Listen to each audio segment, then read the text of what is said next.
After coming home from a week-long honeymoon, we heard strange noises coming from inside the house. We were worried that it might be a burglar. Do you hear that? Someone might be in the house. Should we call the police? My husband, unfazed, said, "It's fine," and walked inside. I followed him in a hurry and found mother-in-law and sister-in-law inside.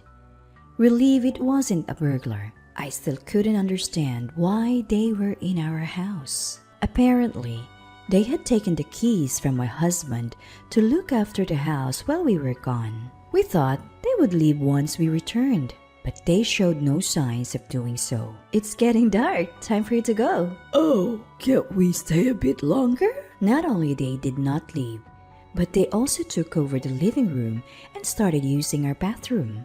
I thought they would surely leave the next day. But even when I came back from work, they were still there. I couldn't take it anymore. I asked my husband to make them leave. He replied, We're all living here now. If you don't like it, you can leave. "All right," I said. Packed a suitcase with essentials and left the house. My name is Adeline, and I am 29 years old, magazine editor.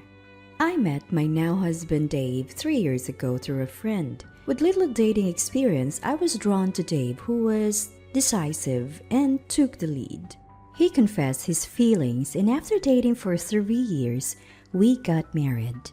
Whether choosing a new home or a wedding venue, he was dependable and made things run smoothly. Life was good with him, but I'd been stressed with mother-in-law and sister-in-law. Dave's father passed away 10 years ago, so it's just mother-in-law and sister-in-law who is 27. We kept our distance before the wedding, but now they become more intrusive. Mother-in-law calls almost every day asking us to increase her monthly allowance. Even $200 would be fine, she pleads. Since Dave is the only providing the money, I tell her to talk to him, but she blames me for not being able to increase the allowance. I also get lectured about not visiting their house often enough for cleaning and other duties. On top of that, sister-in-law visits us unannounced, usually when I'm cooking dinner. "Just making food? I'm hungry, so hurry up," she says, sitting on the sofa and eating dinner before leaving. Even after telling her to inform us before coming, nothing changed. Since they're Dave's family, I didn't strongly refuse expecting Dave to step in for me, but that hasn't happened. 6 months into our marriage, Dave and I finally had a chance to go on our long-delayed honeymoon. Our destination was Europe, where we unwound and enjoyed ourselves to the fullest, free from our usual stress. When we got home after a week of bliss, we heard noises inside the house. I felt a pang of fear, thinking a burglar might have broken in while we were away. "Do you hear that too? There might be someone inside. Should we call the cops?" Dave, unfazed, replied, We're fine. and walked into the house. I hurried in after him and found my mother-in-law and sister-in-law inside. Relieved that it wasn't a burglar, I was still puzzled about why they were there. Oh, you're back. "Welcome home. Where are my souvenirs? Did you get the bracelet I asked for?" There's no way we bought that. It's too expensive. As I stood there, stunned, the three of them continued their animated conversation. Why are you guys here?" "You're annoyed we're here, aren't you? Houses are vulnerable when empty. We stayed to protect your home. You should be thankful." Apparently, mother-in-law and sister-in-law had gotten the keys from Dave to house sit while we were away. I whispered to Dave, "You should have consulted me first." He responded, They offered to watch the place last minute. I didn't have time to consult you. I decided to let it go, figuring their presence had at least deterred burglars. But when I looked around, every room was a mess. Sister-in-law's clothes filled our closet. Items were strewn all over the living room floor. The living room was littered not only on the table, but also on the floor with all kinds of things, including clothes, bags, remote controls, and comic books. It was exhausting to think about clearing up, especially after traveling, but that wasn't even the main issue. Despite our return, mother-in-law and sister-in-law showed no signs of leaving. "It's getting late. You should head home." "We're family. Why bother about formalities?" sister-in-law said, continuing to make themselves at home. I had hoped they'd leave the next day, but even after I returned from work, they were still there. I made it clear they needed to go, but they insisted, "We're family, so don't bother about us." I was still doing all the cooking, cleaning, and laundry. So, Dave and I decided we have to ask them to leave when he got home. While cleaning the rooms, I noticed one of my perfumes was missing. It was a limited edition perfume that is not available now and cost over $300, so it was something I used to cherish little by little. In a rush, I asked my mother-in-law, and she had no idea about the perfume. When I confronted my sister-in-law, she said, "Oh, I have that," and pulled the perfume out of her bag. But almost none of it was left. I had been saving it, and at least 60% was supposed to be left. "It smells good, doesn't it? My friend said so too, so I lent it to them." She said it so casually without any remorse that I finally lost my temper.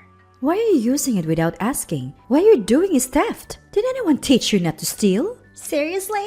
I just borrowed it. Why are you making such a big deal?" "If you only borrowed it, will you give it back?" "Fine, but I used some, so half the price should be okay, right?" "I don't want money. I want the same item back." "Wow, you're pretty. It's just perfume. I know your brand. It's not that expensive."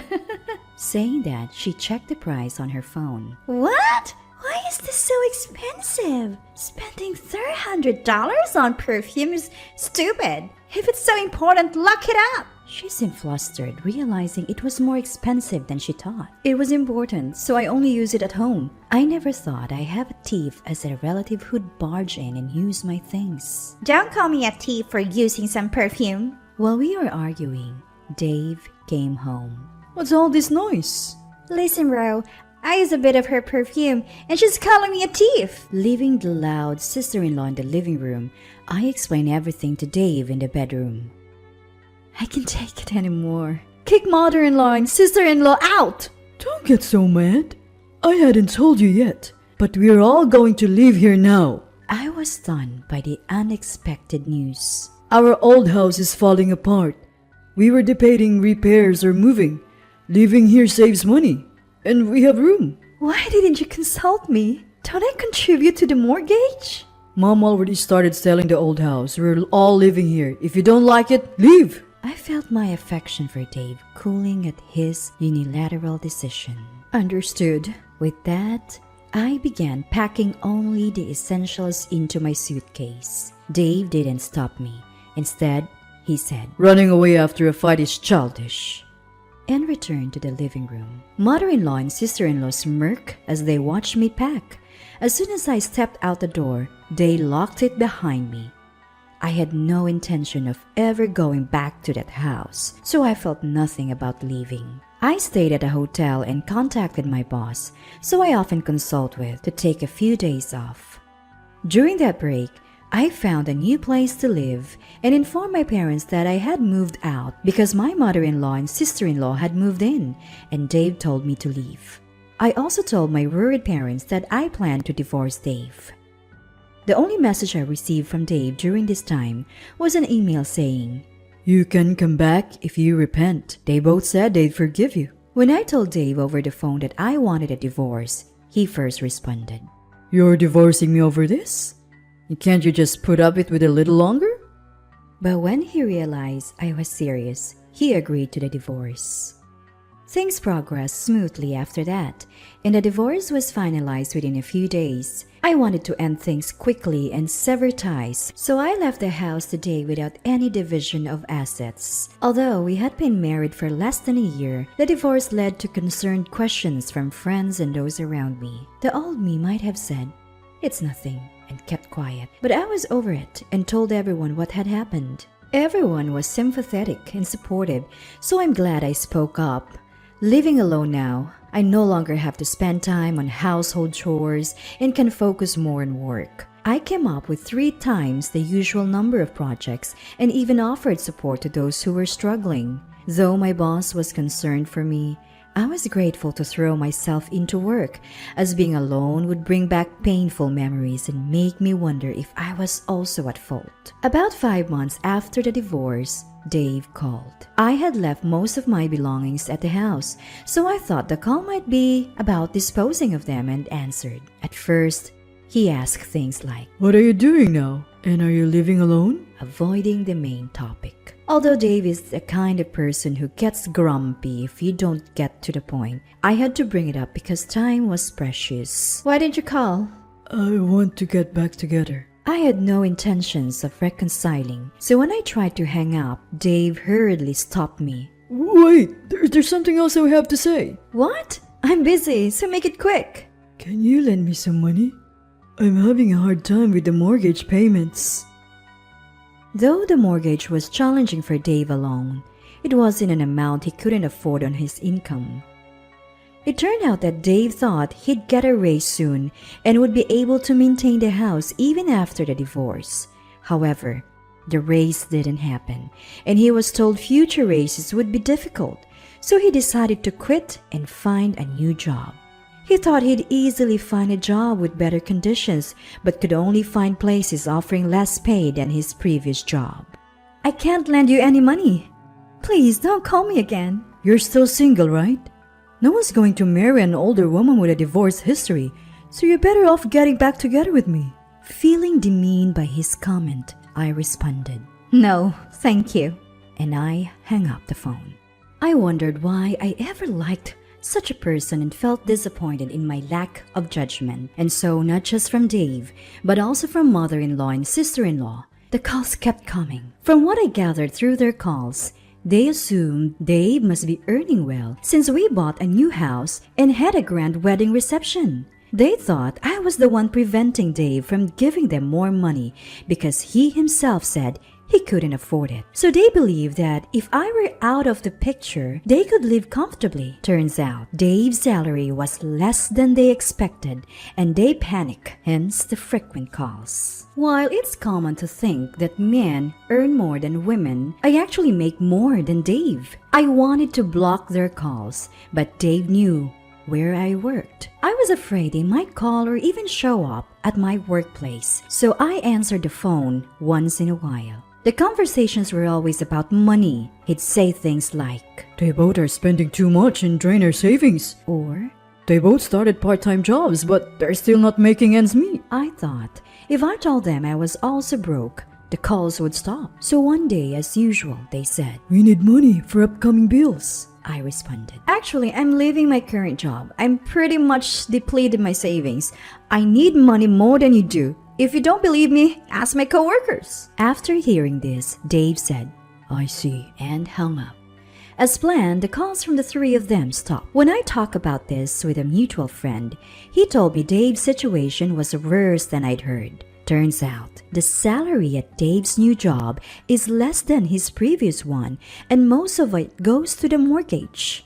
Not just that, sister-in-law had an affair with her manager and was fired when the manager's wife found out. At first, sister-in-law claimed she didn't know he was married, but it turned out she knew his wife was pregnant. The manager and his wife are divorcing, and it's now public knowledge that sister-in-law caused it. She hasn't found a new job and has lost friends. Dave is paying off loans and barely making ends meet. Mother-in-law keeps complaining that their friends have grandchildren, while her children are single and broke, leading to daily arguments. Our friend said, Dave thinks he's unattractive since the divorce, but he looks so run down and older than his age. There's no way he's getting any attention. Because I share the reasons for our divorce, this friend is the only person still speaking to Dave. He tells me everything because he has no one else to talk to. This is the friend who introduced me to Dave. I feel responsible for introducing you too, and besides, Hearing about Dave's life is sort of entertaining. he said. He's also making sure Dave doesn't get near me again. As for me, I recently co-founded a web magazine company with some old friends from school. I left my job and used up most of my savings to start this company. Even though running a small business means I have to handle a lot of things on my own, it's exciting to continually take on new challenges. I used to be hesitant about diving into new things, but thanks to various experiences, I've gained the resilience to overcome hurdles. I've also started a relationship with someone I met through work. He's the kind of person who respects my feelings while taking the lead, and meeting him helped me realize that Dave wasn't a leading man, but simply self-centered. After my divorce, I thought for a few months that I couldn't possibly remarry or even date again. But now, I can think positively and want to cherish the happiness in this new chapter of my life.